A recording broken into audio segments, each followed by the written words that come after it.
Hello students, Rahul Jalan this side.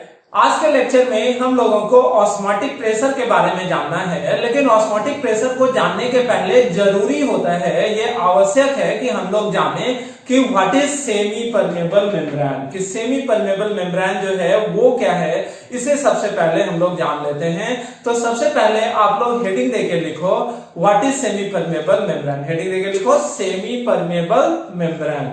Okay, तो semi permeable membrane होता क्या है? तो वैसा मेम्ब्रेन जिस मेम्ब्रेन के थ्रू सिर्फ सॉल्वेंट पार्टिकल इस दिशा से उस दिशा में आ जा सके, लेकिन सॉल्यूट का आना जाना संभव नहीं हो, तो उस तरह के मेम्ब्रेन को हम लोग क्या नाम दे देते हैं? Semi permeable membrane. जैसे कि हम लोग मान लेते हैं कि ये वाला जो मेम्ब्रेन अपने को नजर आ रहा है, ये सेमी परमेबल मेम्ब्रेन। मेम्ब्रेन मतलब क्या? एक झिल्ली, ऐसा एक झिल्ली जिस झिल्ली से, जिस मेम्ब्रेन से सॉल्वेंट पार्टिकल आ जा सके। इधर से क्या मूव कर सकता है बताओ? सॉल्वेंट पार्टिकल, लेकिन सॉल्यूट पार्टिकल का आना जाना संभव नहीं हो, तो उस तरह के मेम्ब्रेन को हम लोग क्या नाम देते हैं? Semi permeable membrane. तो ये फिगर ड्रॉ करने के बाद आप लोग नीचे में लिखो, ये फिगर ड्रॉ करने के बाद आप लोग नीचे लिखो such type of membrane, such type of membrane that allow to pass solvent particles through it, that allow to pass solvent particles through it, but not the solute particles, are called semi permeable membrane, are called semi permeable membrane। Semi permeable membrane हर एक living organism में मौजूद होता है। सामान्य तौर पर हर एक सेल जो होता है किसी प्लांट का, वो सेमी परमेबल मेम्ब्रेन से ही मिलके बना होता है। लेकिन उसके अलावा अगर हम लोग देखें तो हर एक एनिमल्स के स्किन के जस्ट नीचे जो हिस्सा रहता है वो सेमी परमेबल मेम्ब्रेन होता है। प्लांट के स्किन के भी जस्ट नीचे जो हिस्सा रहता है वो भी क्या चीज का बना रहता है? सेमी परमेबल मेम्ब्रेन का। तो इसका सबसे बेहतर एग्जांपल हो सकता है पिग ब्लडर, क्योंकि पिग ब्लडर जो है वो सेमी परमेबल मेम्ब्रेन का नेचुरल एग्जांपल है। नेचुरली हम लोग पिग ब्लडर के रूप में प्राप्त करते हैं सेमी परमेबल मेम्ब्रेन। लेकिन इसके अलावे हम लोग आर्टिफिशियली भी आज के दिवस में सेमी परमेबल मेम्ब्रेन प्राप्त कर सकते हैं। वो कैसे कैसे? जैसे सेलोफेन, COOLOPHANE, परचमेंट पेपर और कई तरह के इनऑर्गेनिक सब्सटेंसेस का प्रेसिपिटेट, जैसे कि कॉपर फेरोसाइनाइड, जैसे silicates of iron, cobalt, nickel etcetera, ऐसा कई तरह का एग्जांपल होता है सेमी परमेबल मेम्ब्रेन का। तो आप लोग सेमी परमेबल मेम्ब्रेन के डेफिनेशन के नीचे लिखो in general below the skin of all the animals and plant, semi-permeable membrane is present naturally. Semi-permeable membrane is present naturally। फिर से आप लाइन चेंज करके लिखो, नीचे पॉइंट करके लिखो pig bladder, PIGBLADDER, pig bladder is example of natural semi permeable membrane. Pig bladder is example of natural semi permeable membrane. अब दूसरा पॉइंट देके लिखो उसी के नीचे, nowadays we can obtain semi permeable membrane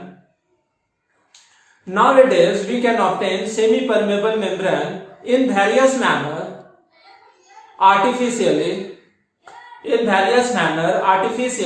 as नीचे डॉट डॉट करके आप लोग लिखो सेलोफेन, COOLOPHANE, सेलोफेन।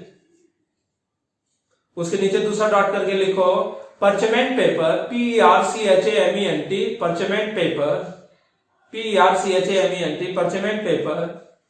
उसके नीचे लिखो डॉट देके freshly precipitate of various inorganic substances like copper ferrocyanide,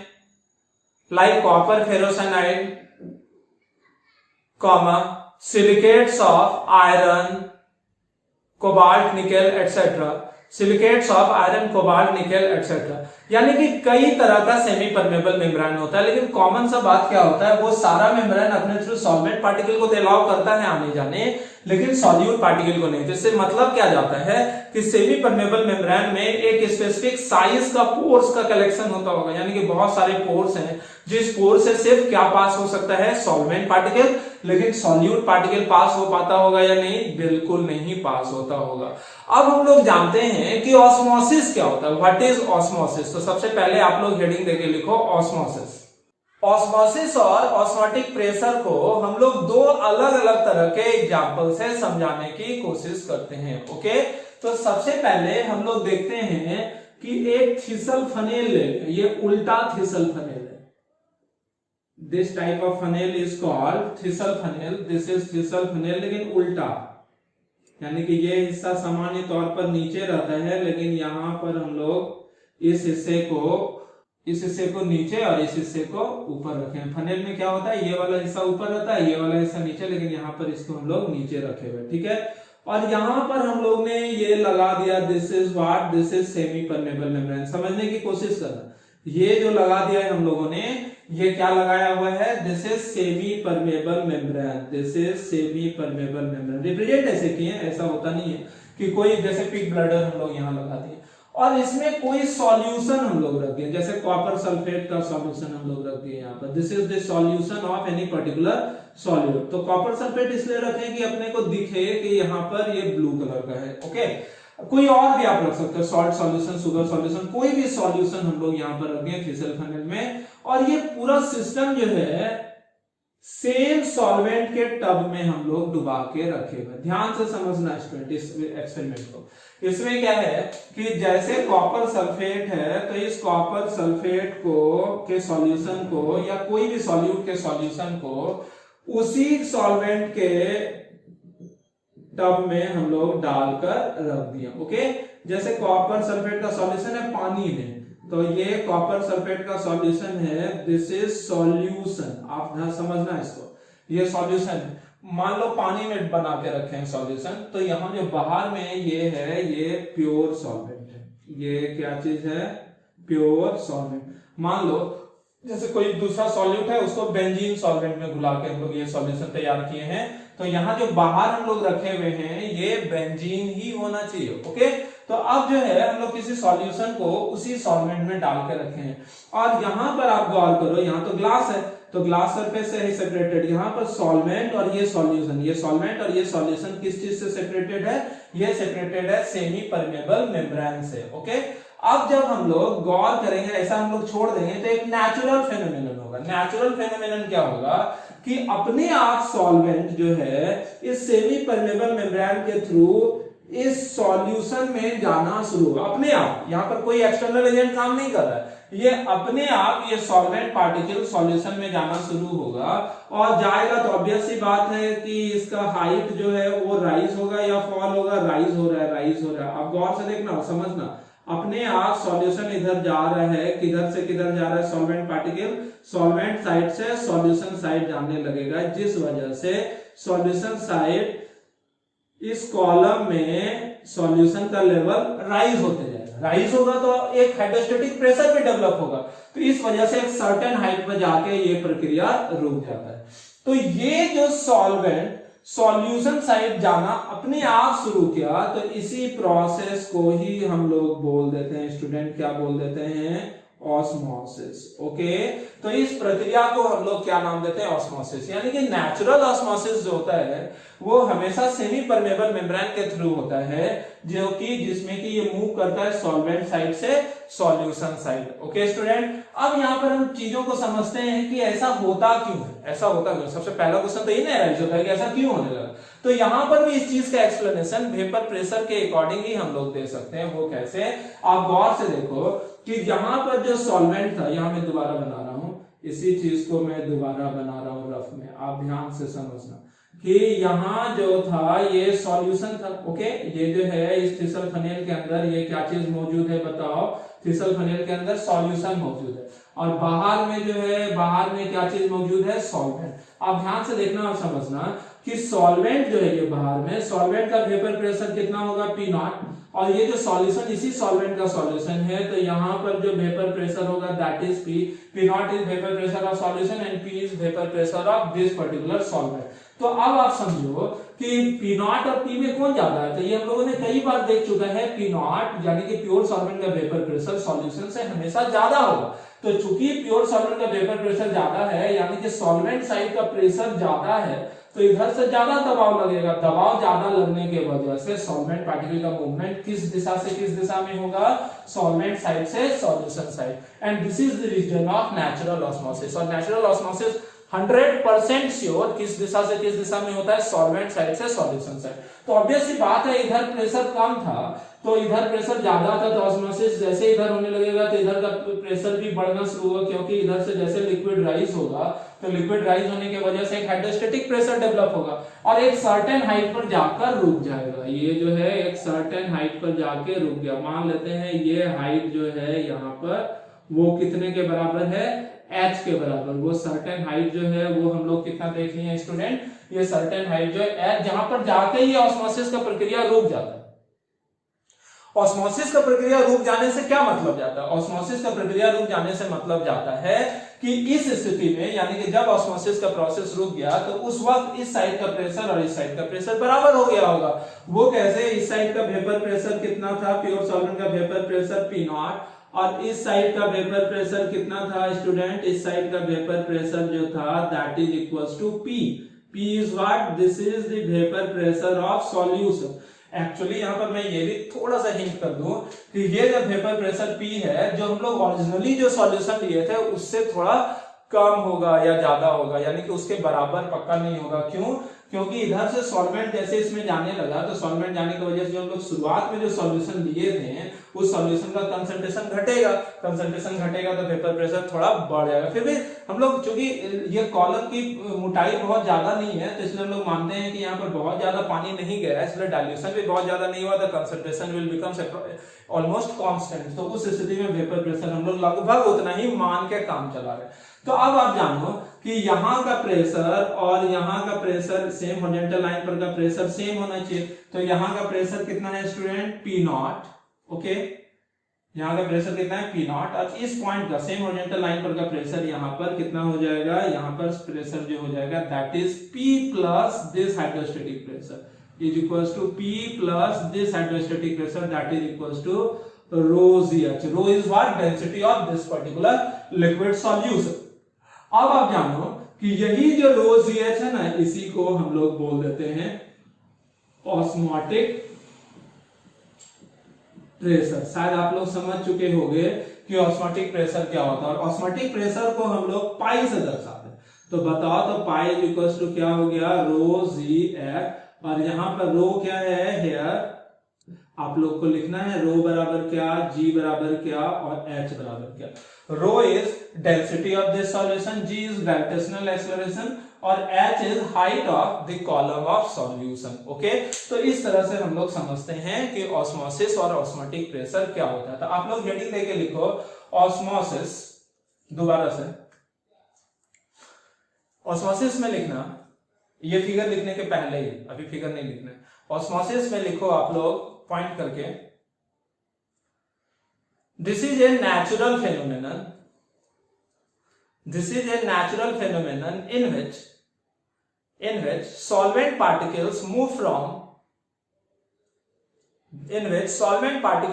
from solvent side to solution side, solvent particles move from solvent side to solution side through semi-permeable membrane due to difference in vapor pressure of the two sides, through semi-permeable membrane due to difference in vapor pressure of the two sides, due to difference in vapor pressure of the two sides। यानी कि osmosis जो होता है दोनों side, मतलब solution और solvent side के vapour pressure के डिफरेंस के वजह से सॉल्वेंट साइड से सॉल्यूशन साइड होता है। लेकिन ये इंपॉर्टेंट कि थ्रू सेमी परमेबल मेम्ब्रेन तो यहाँ पर होना ही चाहिए। यहाँ पर इस फिगर को आप ड्रॉ करना, और इतना फिगर के लिए जगह छोड़ो, और फिगर के लिए जगह छोड़ के लिखो फिगर के लिए जगह छोड़ के नीचे इन्वर्टेड कॉलम लिखना। The hydrostatic pressure developed in solution side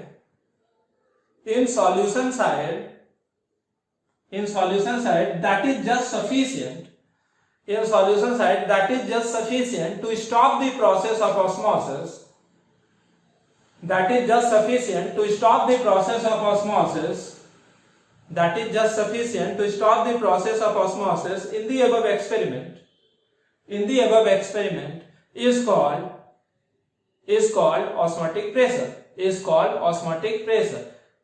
okay student, तो ऑस्मोटिक प्रेशर को एक और तरह से हम लोग समझ सकते हैं जो इससे भी ज्यादा इंपॉर्टेंट होता है। वो तरीका ये है, ऑस्मोसिस को इस डबल कंपार्टमेंट वाले कंटेनर के हिसाब से भी समझाया जा सकता है। इस कंटेनर में है क्या, ये वाटर और एयर टाइट कंटेनर है जिसको दो पिस्टनों से हम लोग फिक्स किए हुए हैं। ये दोनों कंटेनर आपस में इंटरकनेक्टेड है through a semi permeable membrane. ये जो हम लोग यहाँ पर लगाए हुए हैं ये क्या चीज है, ये सेमी परमेबल मेम्ब्रेन है that can allow to pass solvent particles through it but not the solute particles. Okay, अब हम लोग क्या करते हैं, इन दोनों कंटेनर में अलग अलग तरह का सॉल्यूशन ले लिए। यहां पर क्या किया हम लोगों ने कि पहले वाले हिस्से में हम लोगों ने सॉल्वेंट रख लिया और दूसरे वाले हिस्से में हम लोगों ने उसी सॉल्वेंट का किसी नॉन वोलेटाइल सॉल्यूट के साथ सॉल्यूशन रख लिया। ये जो हम लोगों ने यहां पर रखा हुआ है ये क्या चीज है, this is pure solvent. Okay student, और इस साइड जो हम लोगों ने रखा हुआ है उसी सॉल्वेंट का सॉल्यूशन हम लोगों ने यहां पर रख लिया है। ओके, अब आप ध्यान से समझना यहां बातों को।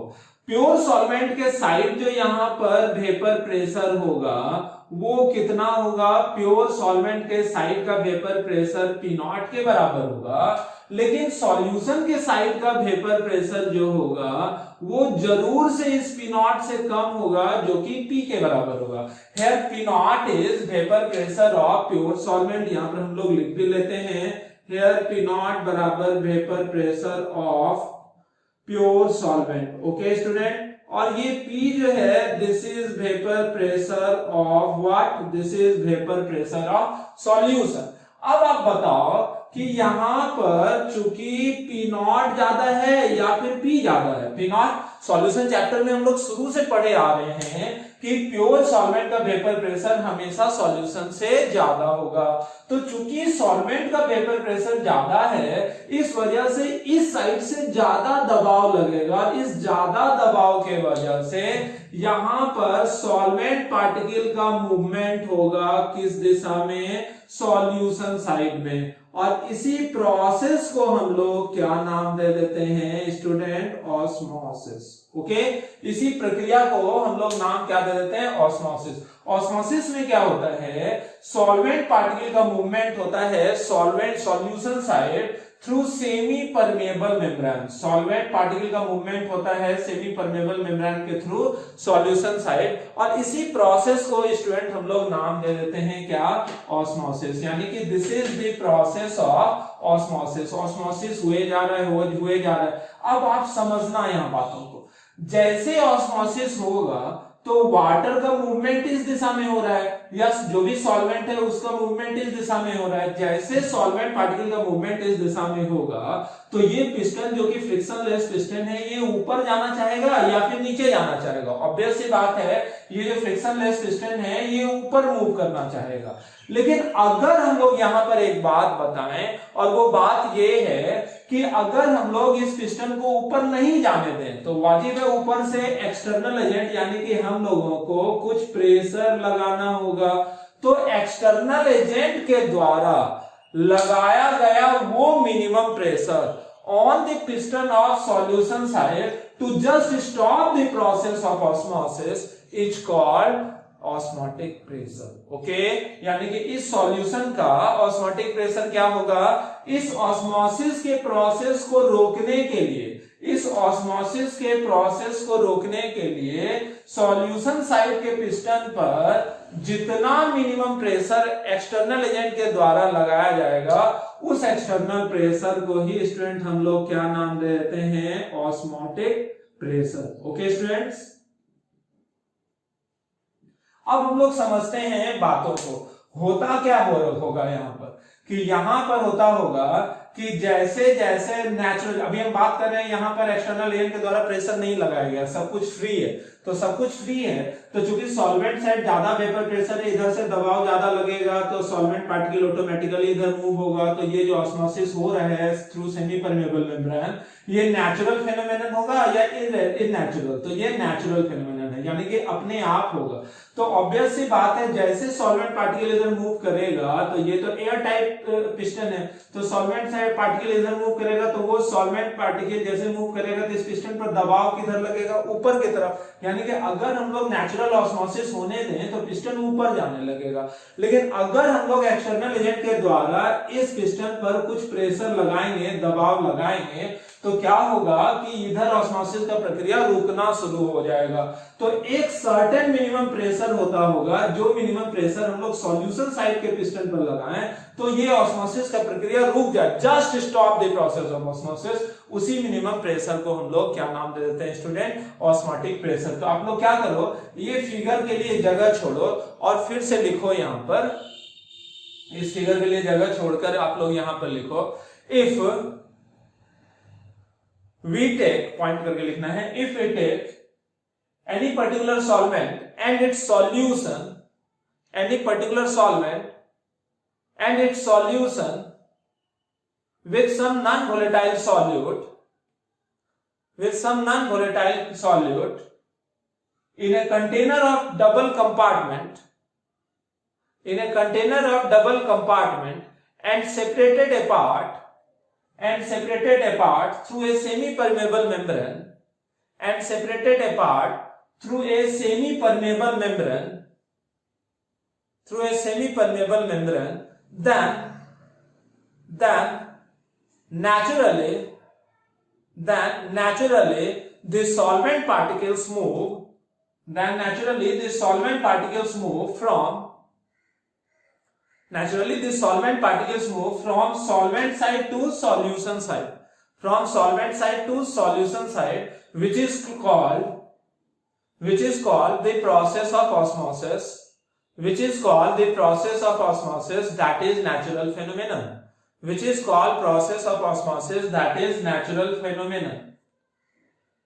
Full stop. अब लाइन चेंज करके लिखना, since both the compartment are airtight and is made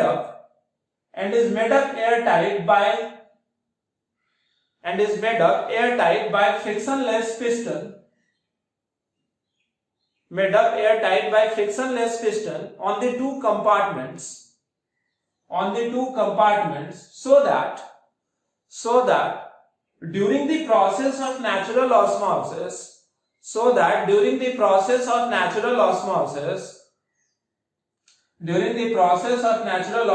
bracket में लिखना, due to difference in vapour pressure at the two sides, bracket में लिखना, due to difference in vapour pressure at the two sides, comma, bracket बंद करके comma, piston of solution side have tendency to move up, the piston of solution side have tendency to move up, okay.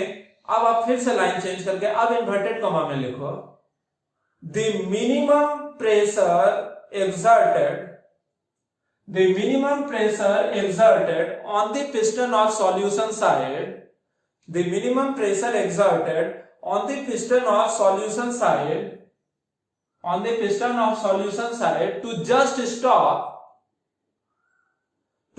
stop या slash देके prevent the process of osmosis, to just stop the process of osmosis is called osmotic pressure, okay, is called osmotic pressure। आप inverted comma बंद करो, उसके बाद अगर आप शुरू में फिगर लिख लिए हो तो ठीक है, अगर नहीं लिखे हो तो ये फिगर के लिए जगह छोड़ो या इसको लिख लो आप, ओके। अब आप हेडिंग देके लिखो रिवर्स ऑस्मोसिस। ऑस्मोसिस में आप लोगों ने देखा कि ये नेचुरल फेनोमेनन होता है और ये हमेशा सॉल्वेंट साइड से सॉल्यूशन साइड होता है, जिस वजह से सॉल्यूशन साइड का पिस्टन ऊपर की ओर मूव करने लगता है, जिस वजह से पिस्टन को ऊपर नहीं मूव करने देने के लिए जितना अपने को मिनिमम प्रेशर सॉल्यूशन साइड के पिस्टन पर लगाना होता है to just stop the process of osmosis, उसको हम लोग क्या नाम देते हैं, ऑस्मोटिक प्रेशर। यानी कि अगर हम लोग सॉल्यूशन साइड के पिस्टन पर, ध्यान से समझना, अगर सॉल्यूशन साइड के पिस्टन पर हम लोग जो प्रेशर लगा रहे हैं वो प्रेशर ऑस्मोटिक प्रेशर के बराबर हो, सॉल्यूशन साइड के पिस्टन पर जो हम लोग प्रेशर लगा रहे हैं अगर वो प्रेशर ऑस्मोटिक प्रेशर के बराबर हो, तो उस परिस्थिति में ये सॉल्वेंट पार्टिकल किधर भी मूव करेगा या नहीं करेगा, ये सॉल्वेंट पार्टिकल किधर भी मूव नहीं करेगा, यानी कि ऑस्मोसिस का प्रक्रिया रुक जाएगा, ऑस्मोसिस की प्रक्रिया रुक जाएगी। ओके, लेकिन अगर आप इमेजिन करो यहां पर ऑस्मोटिक प्रेशर से ज्यादा प्रेशर हम लोग लगा दिए, हम लोग जो इधर में प्रेशर लगाए वो ऑस्मोटिक प्रेशर से भी ज्यादा होगा, तो उस परिस्थिति में क्या होगा, यदि यहां पर प्रेशर ऑस्मोटिक प्रेशर से भी अगर आप लोग ज्यादा लगा दोगे तो सॉल्यूशन साइड का प्रेशर ज्यादा हो जाएगा, और सॉल्यूशन साइड का प्रेशर जैसे ज्यादा हो जाएगा तो सॉल्वेंट पार्टिकल तो मूव करेगा, लेकिन किधर से किधर, सॉल्यूशन से सॉल्वेंट साइड मूव करने लगेगा, और इस प्रोसेस को ही हम लोग नाम दे देते हैं रिवर्स ऑस्मोसिस। ओके, यानी कि रिवर्स ऑस्मोसिस कब होगा स्टूडेंट, अगर हम लोग सॉल्यूशन साइड के पिस्टन पर ऑस्मोटिक प्रेशर से ज्यादा प्रेशर लगा दें, तो उस परिस्थिति में सॉल्यूशन साइड से सॉल्वेंट साइड सॉल्वेंट पार्टिकल का मूवमेंट शुरू हो जाएगा, और इसी प्रोसेस को हम लोग क्या नाम दे देते हैं, रिवर्स ऑस्मोसिस। आपसे पूछा जाए कि क्या रिवर्स ऑस्मोसिस नेचुरल फेनोमेनन है, नहीं, ये नेचुरल फेनोमेनन नहीं है, क्योंकि रिवर्स ऑस्मोसिस हमेशा एक्सटर्नल एजेंट के असर के बाद होता है, अपने आप नहीं होता है, इस वजह से रिवर्स ऑस्मोसिस नेचुरल फेनोमेनन नहीं है। यदि आपसे पूछा जाए कि नेचुरल ऑस्मोसिस, नेचुरल ऑस्मोसिस, और ये जो है दिस इज व्हाट, एक हो गया नेचुरल ऑस्मोसिस और दूसरा क्या हो गया, रिवर्स ऑस्मोसिस। आपसे पूछा जाए कि नेचुरल ऑस्मोसिस में डेल जी का वैल्यू पॉजिटिव या फिर निगेटिव, तो नेचुरल ऑस्मोसिस में डेल जी का वैल्यू जो है वो निगेटिव होगा। रिवर्स ऑस्मोसिस में पूछा जाए कि डेल जी का वैल्यू पॉजिटिव की निगेटिव, डेल जी का वैल्यू जो होगा वो पॉजिटिव होगा। बताओ तो क्यों, डेल जी से क्या मतलब जाता है, गिब्स फ्रीज एनर्जी चेंज जो होता है स्पॉन्टेनियस और नॉन स्पॉन्टेनियस को दर्शाता है, यानी कि नेचुरल ऑस्मोसिस जो है ये स्पॉन्टेनियस फेनोमेनन है, और ये जो है रिवर्स ऑस्मोसिस ये नॉन स्पॉन्टेनियस फेनोमेनन है। ओके, तो स्पॉन्टेनियस और नॉन स्पॉन्टेनियस फेनोमेनन आप लोग समझ गए कि नेचुरल ऑस्मोसिस अपने आप होता है, रिवर्स ऑस्मोसिस कब होता है, जब एक्सटर्नल एजेंट के द्वारा काम करा गया होगा तब। अब आप बताओ नेचुरल ऑस्मोसिस किस तरफ से किस तरफ होता है। नेचुरल ऑस्मोसिस में सॉल्वेंट पार्टिकल मूव करता है, इसमें तो कोई कंफ्यूजन नहीं होना चाहिए, क्योंकि सेमी परमेबल मेम्ब्रेन है तो ये तो सिर्फ सॉल्वेंट पार्टिकल को अपने थ्रू अलाउ करता है पास करने के लिए। तो यहां पर अगर नेचुरल ऑस्मोसिस होगा सॉल्वेंट साइड से सॉल्यूशन साइड, तो वहां पर भी सिर्फ सॉल्वेंट पार्टिकल पास होगा, और रिवर्स ऑस्मोसिस होगा तो वो होगा सॉल्यूशन से सॉल्वेंट साइड, लेकिन उसमें भी सॉल्वेंट पार्टिकल ही सबसे पास हो रहा होगा। ये मत समझ लेना कि सॉल्यूशन पूरा पास हो रहा है, सॉल्यूशन अगर नमक और पानी का है तो सिर्फ पानी का पार्टिकल इधर से इधर जा रहा है, नमक इधर से इधर आ रहा है या नहीं आ रहा है स्टूडेंट, नहीं आ रहा है, सिर्फ और सिर्फ वाटर पार्टिकल इधर से इस साइड आ रहा है। ओके स्टूडेंट, तो यहां पर नेचुरल ऑस्मोसिस में क्या होता है बताओ, सॉल्वेंट पार्टिकल्स मूव, यहां पर भी क्या होगा स्टूडेंट, यहां पर भी सॉल्वेंट पार्टिकल्स मूव, दोनों स्थिति में सॉल्वेंट पार्टिकल ही मूव करता है, लेकिन किधर से किधर, from solvent side to solution side, from solvent side to solution side. Okay student, और ये किधर से किधर होता है, ये होता है from solution side to solvent side. Okay student, तो ये सॉल्वेंट साइड से सॉल्यूशन साइड होता है और ये किधर से किधर होता है, सॉल्यूशन से सॉल्वेंट। अभी आप बताओ कि अगर नेचुरल ऑस्मोसिस होगा तो नेचुरल ऑस्मोसिस में सॉल्वेंट पार्टिकल जा रहा है सॉल्यूशन के साइड। नेचुरल ऑस्मोसिस में क्या हो रहा है, सॉल्वेंट पार्टिकल जा रहा है सॉल्यूशन के साइड। तो सॉल्यूशन में पानी जा रहा है या सॉल्वेंट पार्टिकल आ रहा है सॉल्यूशन में, तो आप बताओ सॉल्यूशन का कंसंट्रेशन बढ़ेगा कि घटेगा, घटेगा। समझ में आना चाहिए कि जैसे जैसे और नेचुरल ऑस्मोसिस होगा तो नेचुरल ऑस्मोसिस के बाद चूंकि सॉल्यूशन का डाइल्यूशन हो रहा है तो सॉल्यूशन का कंसंट्रेशन घटते चला जाएगा। और रिवर्स ऑस्मोसिस अगर होगा तो रिवर्स ऑस्मोसिस में सॉल्यूशन में से वाटर का पार्टिकल निकल रहा है। रिवर्स ऑस्मोसिस में क्या हो रहा है, सॉल्यूशन में से वाटर का पार्टिकल निकल रहा है। तो जैसे सॉल्यूशन में से वाटर का पार्टिकल निकलेगा तो उस परिस्थिति में सॉल्यूशन का कंसंट्रेशन स्टूडेंट बढ़ जाएगा कि घट जाएगा, तो उस परिस्थिति में सॉल्यूशन का कंसंट्रेशन बढ़ता चला जाएगा। और अब बताओ दो तीन बातें कि जैसे यहां पर समझना कि नेचुरल ऑस्मोसिस में सॉल्यूशन में डाइल्यूशन हो रहा है जिस वजह से उसका कंसंट्रेशन घटेगा। कंसंट्रेशन अगर सॉल्यूशन का घटेगा तो वेपर प्रेशर बढ़ेगा लेकिन ऑस्मोटिक प्रेशर घटेगा, इस बात को समझना। और रिवर्स ऑस्मोसिस जैसे होगा यानी कि सॉल्यूशन से पानी निकल रहा है, सॉल्वेंट पार्टिकल निकल रहा है, तो इसका कंसंट्रेशन बढ़ेगा और जैसे सॉल्यूशन का कंसंट्रेशन बढ़ेगा तो वेपर प्रेशर जो है सॉल्यूशन का गिरेगा और क्या होगा, ऑस्मोटिक प्रेशर बढ़ेगा। क्योंकि ऑस्मोटिक प्रेशर क्या होता है ना, ये हम आगे बता रहे हैं कि ऑस्मोटिक प्रेशर चूंकि कॉलिगेटिव प्रॉपर्टी है और कॉलिगेटिव प्रॉपर्टी सिर्फ और सिर्फ किस बात पर निर्भर करता है स्टूडेंट, सिर्फ और सिर्फ कॉन्सेंट्रेशन पर निर्भर करता है। तो सॉल्यूशन का कॉन्सेंट्रेशन बढ़ेगा तो कॉलिगेटिव प्रॉपर्टी यानी कि ऑस्मोटिक प्रेशर बढ़ेगा और कंसंट्रेशन घटेगा तो ऑस्मोटिक प्रेशर घटेगा। ओके स्टूडेंट, तो इस परिस्थिति के बाद हम लोग क्या देख रहे हैं कि नेचुरल ऑस्मोसिस के बाद डाइल्यूशन ऑफ सॉल्यूशन ऑकर,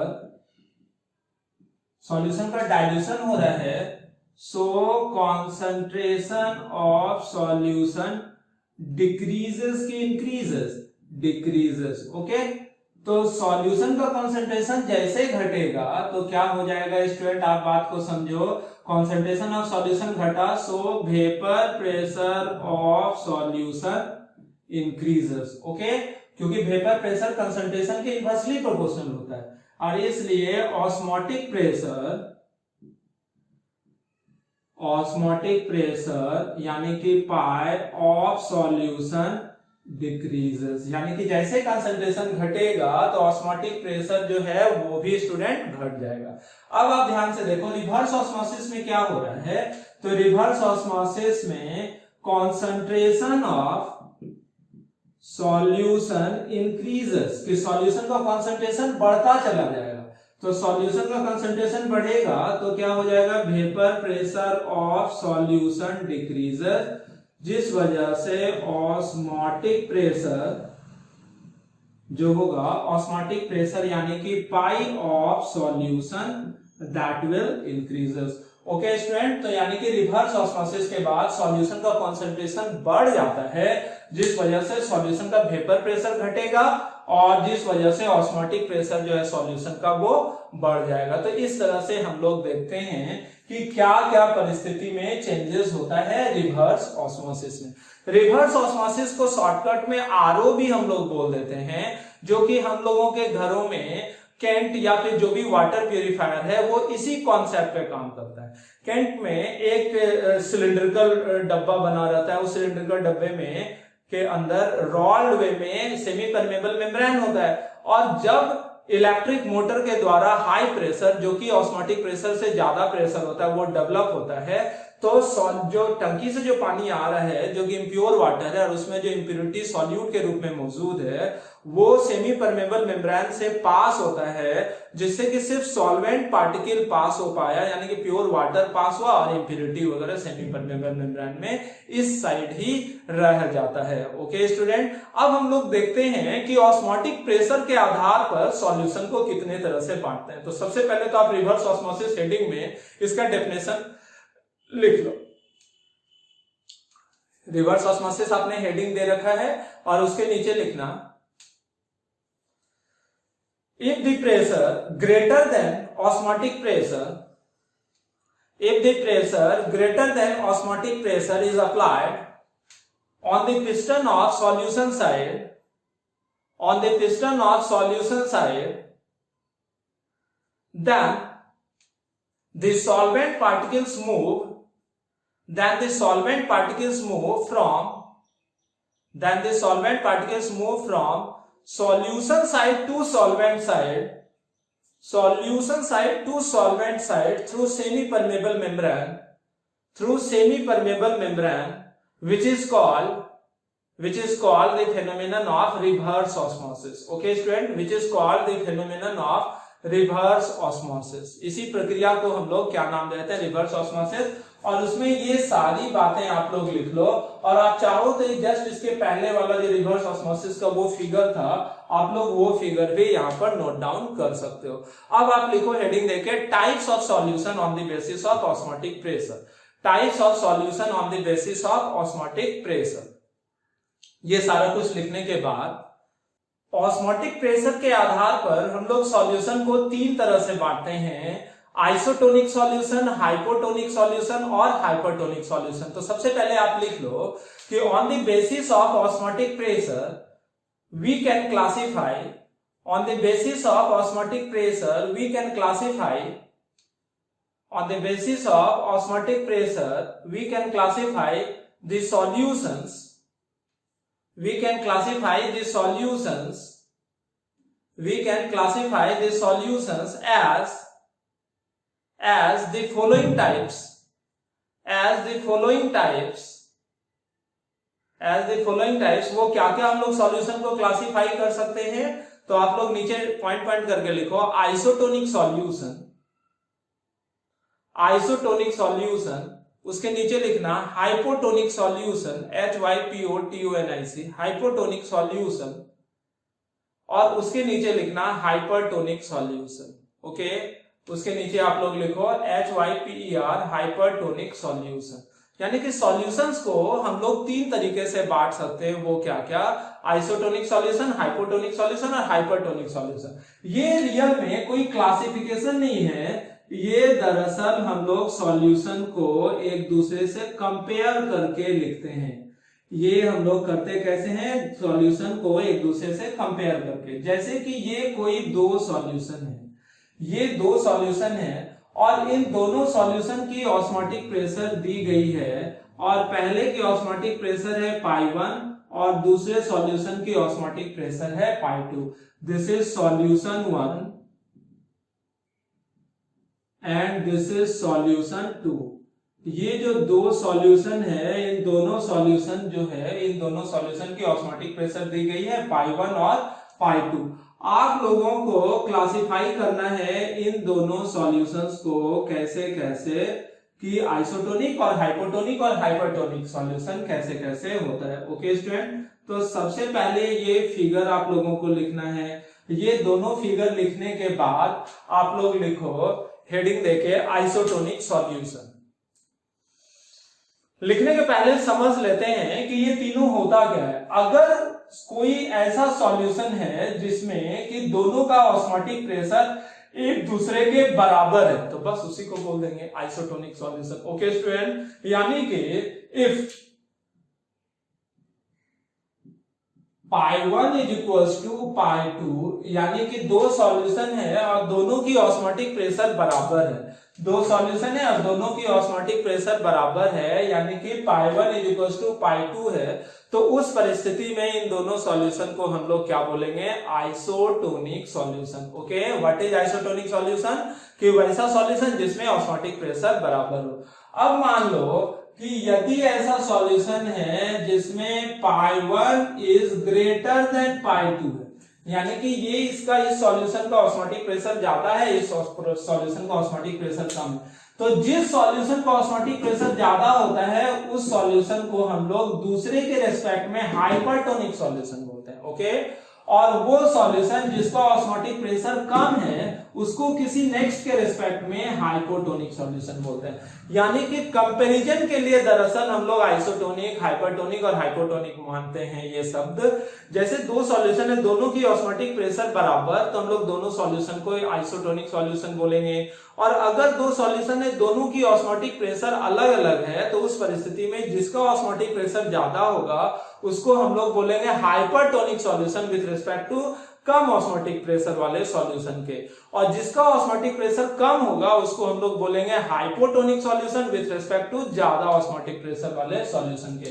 तो यदि π1 इज ग्रेटर देन π2 तो क्या होगा, then solution 1 is hypertonic with respect to solution 2। Okay, तो सॉल्यूशन 2 के रेस्पेक्ट में सॉल्यूशन 1 हाइपरटोनिक है and solution 2 is hypotonic with respect to solution 1। Okay, और यदि π1 is equals to π2 then solutions 1 and 2 are isotonic with respect to each other। दरअसल ये सारा शब्द जो होता है ना, ये न्यूमेरिकल्स में देखने को मिलेगा कि कहीं कहीं कोई क्वेश्चन है उसमें लिखा हुआ रहेगा एक सॉल्यूशन का ऑस्मोटिक प्रेशर आपको दिया हुआ है और दूसरे सॉल्यूशन का कोई और डाटा बोल देगा और पूछ देगा कि और बता देगा कि दूसरा सॉल्यूशन जो है पहले के रिस्पेक्ट में आइसोटोनिक है। तो यानी कि पहले सॉल्यूशन का जो ऑस्मोटिक प्रेशर है वो आप दूसरे सॉल्यूशन के लिए बराबर करके इस्तेमाल कर सकते हो। ओके स्टूडेंट, तो सबसे पहले आप लोग लिखो आइसोटोनिक सॉल्यूशन। तो इसमें लिखना कि if the osmotic pressure of the two solutions, if the osmotic pressure of the two solutions are equal to each other, then the two solutions are called,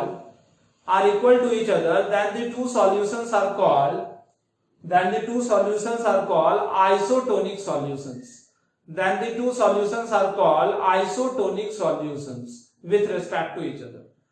okay, अब आप फिर से लिखो hypotonic solution, HYPOTONIC, hypotonic solution. Hypotonic solution क्या होता है, तो इसमें आप लोग लिखो such type of solution, hypotonic solution में लिखना such type of solution having lower osmotic pressure than the other solution, are called hypotonic solutions। Okay, अब फिर से आप हेडिंग देके लिखो हाइपरटोनिक सॉल्यूशन, फिर से हेडिंग देके लिखो हाइपरटोनिक सॉल्यूशन और उसमें लिखो such type of solutions having higher osmotic pressure